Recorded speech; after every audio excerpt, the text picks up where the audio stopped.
Hello everyone, রিয়ার cooking হাউসে আপনাদের সবাইকে স্বাগত জানাই। আজ আমি আপনাদের সাথে শেয়ার করব খুবই সিম্পল একটি রেসিপি, আলু ভর্তা। গরম গরম ডাল ভাতের সাথে এই আলু ভর্তা খেতে অপূর্ব লাগে, আর তার সাথে যদি থাকে গন্ধরাজ লেবু, তাহলে তো ব্যাপারটা একদম জমে ক্ষীর। ফ্রাই প্যান বসিয়ে দিলাম, দিয়ে দিচ্ছি সামান্য কয়েক ফোঁটা সর্ষের তেল। এখানে আমি 4টে শুকনো লঙ্কা ভেজে নেব।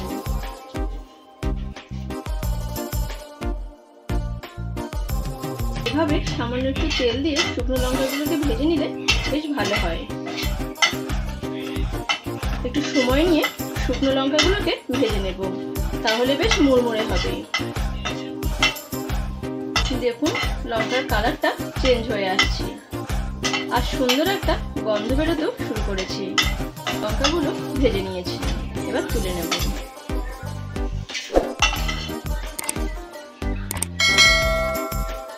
এবার আরো একটু সরষের তেল দিয়ে দিলাম। ভেজে নেব পেঁয়াজ। একটা বড় সাইজের পেঁয়াজ এভাবে স্লাইস করে কেটে নিয়েছি। এভাবে পেঁয়াজ ভাজা দিয়ে আলু ভাতাটা মাখলে খেতে আরো বেশি টেস্টি হয়। পেঁয়াজটাকে গোল্ডেন ব্রাউন করে ভেজে নেব। দেখুন পেঁয়াজগুলোর কালার চেঞ্জ হয়ে গোল্ডেন ব্রাউন কালার চলে এসেছে। এবার নামিয়ে নেব।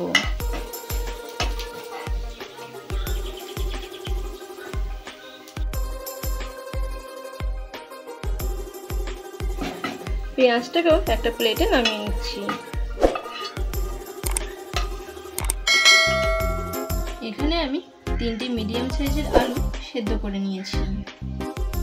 আলুগুলোকে হাত দিয়ে এভাবে ম্যাশ করে নিতে হবে।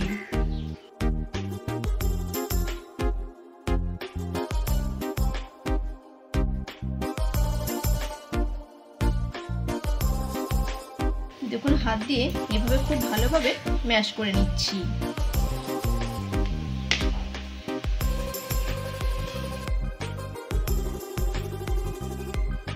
ভালোভাবে ম্যাশ করে নেওয়া হয়ে গেছে।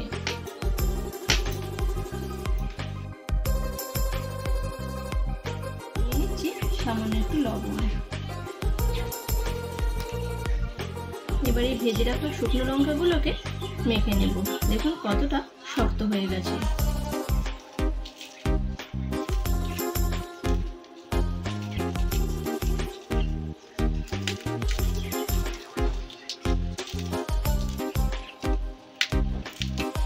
খাওয়ার সময় তো বুঝতেই পারছেন লঙ্কাগুলো কত সুন্দর ভাজা হয়েছে।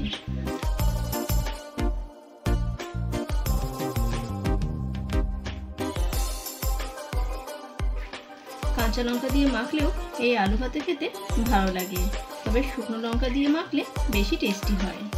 এবার পেঁয়াজ ভাজার সাথে মেখে নেব।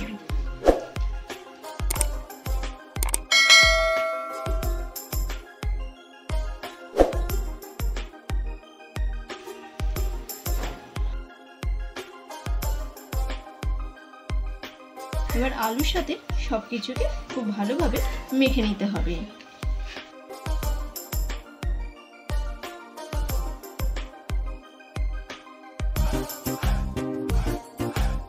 দিয়ে দিচ্ছি আরো একটু সরষের তেল, সামান্য লবণ।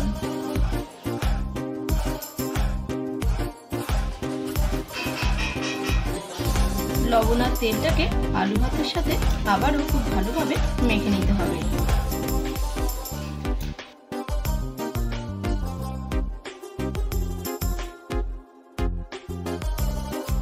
এই আলু ভাতে মাখটা দেখেই বুঝতে পারছেন খেতে কতটা টেস্টি হবে।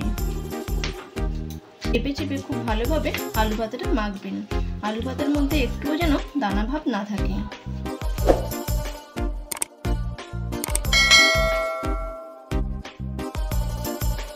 আলু ভাতে মাখা একদম রেডি। এবার এভাবে গোল গোল করে নেব।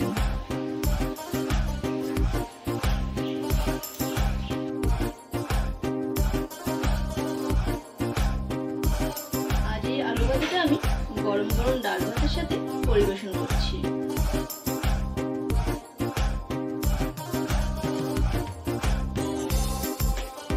দিচ্ছি আলু ভাতে মাখা।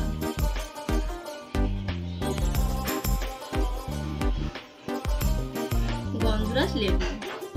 বাড়িতে যেদিন তরকারি রান্না করতে ইচ্ছে করবে না, সেদিন ঝটপট এইভাবে আলু ভর্তা বানিয়ে নিতে পারেন। আমার আজকের এই সিম্পল রেসিপিটা যদি আপনাদের ভালো লেগে থাকে তাহলে অবশ্যই লাইক, শেয়ার এবং সাবস্ক্রাইব করবেন।